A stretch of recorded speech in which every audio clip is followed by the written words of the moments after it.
everyone, it's me, Aaron, Professor Thorky, your guide to all things geeky, and welcome to another episode of Game Room, the show every single week on this channel where we just geek out about video games, and we are now approaching the end of Pokemon Month. Yes, I'm sad to see it go too, but in just a few days will be the official 20th anniversary of Pokemon, and this is a game franchise that has meant so much to me, and as we approach this huge occasion, I had to look back at all the games in this franchise and realize there have been several memorable moments from these video games. Some from the main series, some from the side series, but this is a game franchise that in the past 20 years has had so many moments that have meant a lot to me as a gamer. So in honor of that, I'm going to close out this month-long celebration by talking about my 10 favorite moments in Pokemon.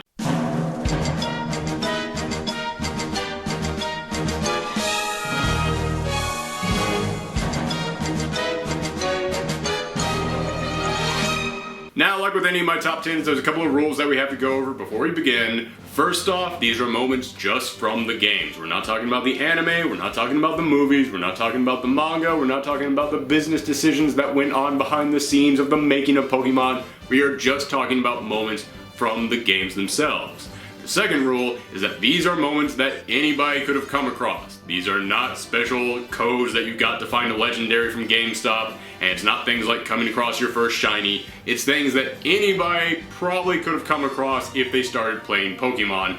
And also, just to reiterate, these are my personal favorite moments. That's the great thing about a game like Pokemon. Everybody's going to have their own personal favorite moments. So at the end of this video, make sure that you share your personal favorites in the comments down below. But for now, let's start it all off at number 10. At number 10 on my list of favorite moments in Pokemon history is in X and Y when they gave you one of the original starters.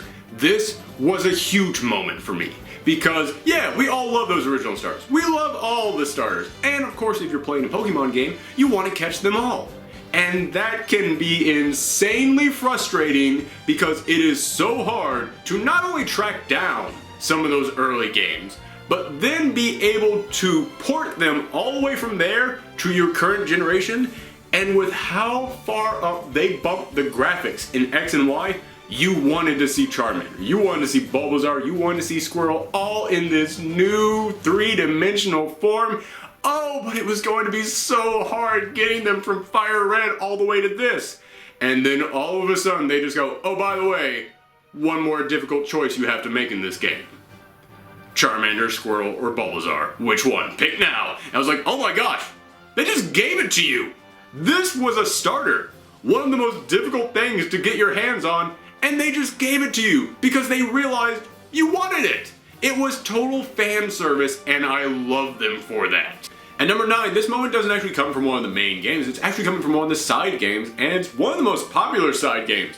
One of the most popular and most sequel-demanding side games. Seriously, the Wii U is built for the sequel to this game. How have we not gotten it yet? But you can probably all guess I'm talking about Pokemon Snap, and it's the moment in Pokemon Snap when you find Charizard. It's fun riding on this rail and finding all these Pokemon because you don't just find them, but sometimes you have to actually solve a little tiny puzzle to be able to make one of these Pokemon come out and get their picture.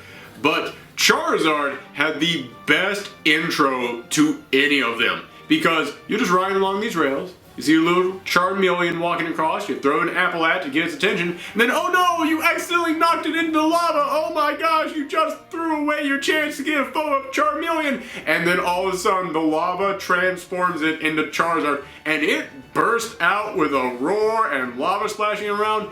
This doesn't have anything to do with the story, it didn't really help you other than just letting you get a photo of this character, but it was such a cool intro, and this was back in the day before Let's Plays, it's back before GameFAQs was a thing. You had no idea how to unlock each of these guys, so this was one of those that you just happened to stumble across, and when you did, it was an epic surprise. Number 8 comes from Ruby and Sapphire, and of course the remakes, Omega Ruby and Alpha Sapphire, and that's your final battle with Wally. In all the games that came before this, your rival was kind of a jerk. He was kind of a snot-nosed brat. So whenever you faced him, you were like, yeah, let's kick his ass. He's got it coming, come on, let's get hyped to take this jerk down. But Wally was actually a really nice guy. And he was sick. And he was actually getting healthier by catching Pokemon, by going out there and getting exercise and making friends. It was actually making him better. So when you finally have to face him in that final match, it was emotional. It wasn't like the other times where you were just cheering on your guy to beat the other guy. This was actually a moment that kind of played on your emotions because, yeah, you worked really hard to get to where you are.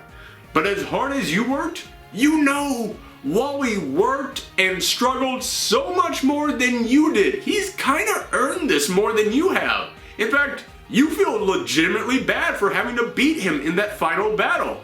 And the fact that it actually played with your emotions like that indeed makes this a memorable battle. At number 7, there have been a lot of unintentional spooky moments in the Pokemon games. Don't get me wrong, there's some moments that they are indeed trying to be scary, but the rumors and myths that have built up around Pokemon and some of these spooky moments are way scarier than anything they have given you in the games. However, hands down to me, the most frightening moment in any of these games comes from X and Y, and it's the Ghost Girl in Lumio City. I had to put one scary moment on this list. This is the moment that made me legitimately jump. Don't get me wrong, when I was a kid and I was going through the Pokemon graveyard and someone said, oh, there's a ghost hand on your shoulder, I was like, ooh, that's kind of spooky. This one made me, as a grown-ass adult, jump out of my chair and look behind me. It's like, oh gosh, there's something going on? What's happening? Call me a chicken all you want in the comments. I don't care. I will gladly admit, that one gave me shivers. At number 6 comes from Diamond and Pearl, and it's when Dialga or Palkia is summoned. In Ruby and Sapphire, when you had to face Groudon and Kyogre and you actually had to save the world, that was a big jump up from, hey, stop this crime syndicate from stealing Pokemon. This now put you on a giant pedestal and you suddenly had to be the hero that saved the world. And I thought nothing could top that. That is until in Diamond and Pearl, when you had to save all of space and time. It's one thing to go up against a creature that can form continents and make tidal waves, but to go up against something that is the master of time and space is on a whole nother level.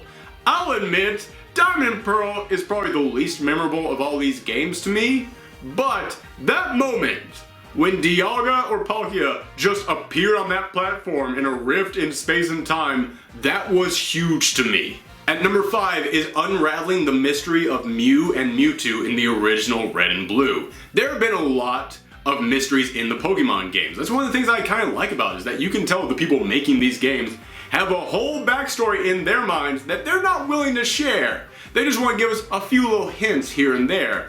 But the mystery of Mew and Mewtwo is the one mystery that they gave you enough that if you really looked around, you could kind of tell what was going on, but at the same time, they still left it just enough of a mystery that theorists on the internet could come up with crazy, wild speculations. Most Pokemon mysteries, they either tell you everything or it's left entirely up to the theorist. This is the one that to me struck that right balance, because yeah, they tell you enough that they hype up Mewtwo to this point that when you finally face him, it's huge. It's like, oh my gosh, I'm going up against that thing that I've been hearing whispers about. But at the same time, they leave enough questions there that theorists online can poke at things like, hey, isn't it weird that Ditto and Mew weigh the exact same amount? Does that mean that maybe Ditto is an unsuccessful clone? That's why I love this moment in the game so much. It's because it really does let theorists go nuts, while at the same time adding legitimate stuff to the story. At number 4 is the reveal of Team Plasma's castle.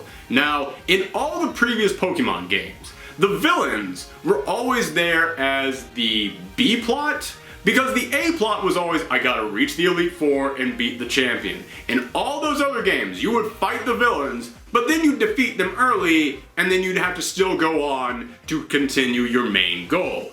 This game, Black and White, was the first one in which they went, no. The actual goal of this thing is to stop these villains. And the appearance of Team Plasma's castle really cemented that moment for me. Because in Black and White, unlike in many of the previous games, they introduced to you the Elite Four champion right away. In most of the other games, they left the Elite Four champion a mystery throughout most of it. But in this one, they made sure that you knew who he was, you made sure that he looked like a total badass, so you spent the entire game going, okay, can't wait to fight him. They kept building him up in your mind, so that then when you would get to him, it'd be this big epic moment. But instead, when you get to him, He's already been defeated by N, and then N just turns to you and goes, oh, I'm sorry, did you think that the villain storyline was over with? Oh, no, no, no. And then a giant castle rises up, and that's where you have to go to the real final fight of this game.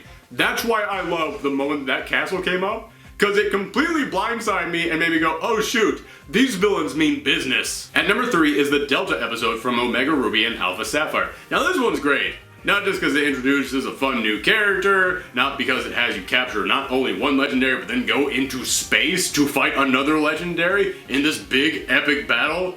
But the reason why it makes it this high onto the list is because people have complained for a while now that the story in Pokemon isn't that big, and people have also complained that after you beat the Elite Four, there isn't really that much to do with all the new Pokemon that you can suddenly use and all the Pokemon that you can suddenly import from your old games.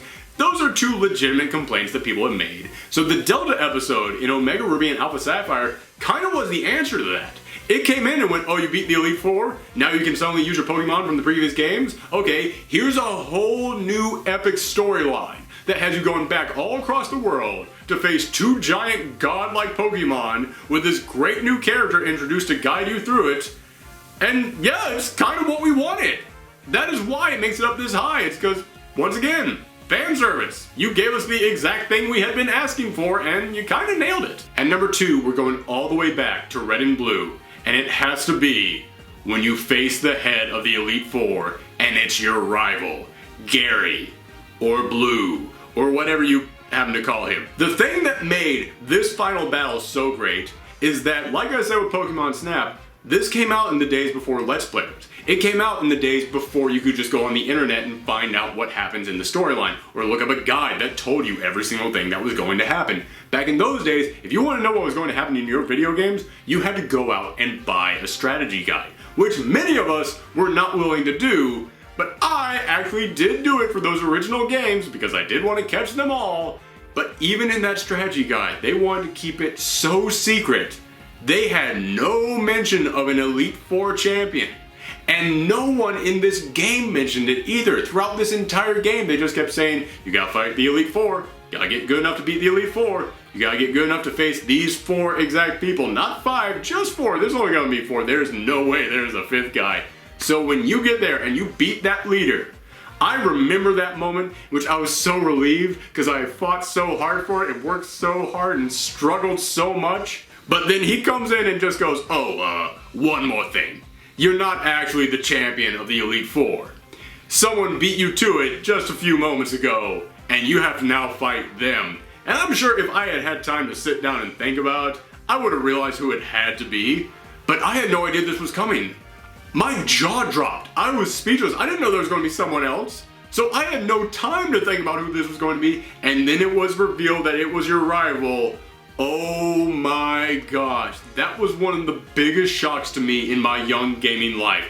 I will never forget the surprise that came from that. And also, throughout this entire game, this guy has been your rival because he has constantly been chasing you down and been saying he is going to beat you, he's going to be better than you. And you just kept beating him, so it was like, yeah, okay, sure. He was kind of just a nuisance who kept popping up. But then you reached this final goal and he's beaten you there? That's what makes these two some of the best rivals in video games. But not only was that not my favorite moment from Pokemon history, that's not even the biggest surprise of who the Elite Four champion is in Pokemon history. That has to go to Gold and Silver.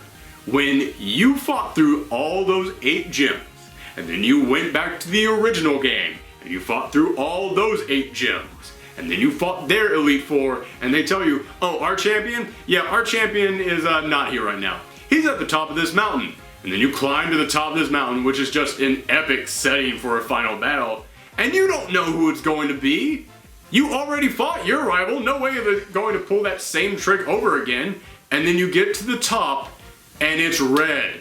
Your character from the first game. And he's using all your guys from the first game, all of the starters, all leveled up. He's got Snorlax, he's got Lapras, he's got Pikachu in there because of, fan service, but that's fine. Not only is this moment epic because, like I said, you're at the top of a mountain, but also because, unlike with any of those other trainers, you actually know what this guy's been through. You know all the challenges he's faced, and you know for a fact He's the baddest dude out there because you made him that. This is the guy who you put all that time and effort in to make the very best like no one ever was, and now you had to top that. That is a twist in the storyline and in the gameplay that I have never been able to see this game top. And it not only makes it my favorite moment in Pokemon history, it makes it one of my favorite moments in video game history.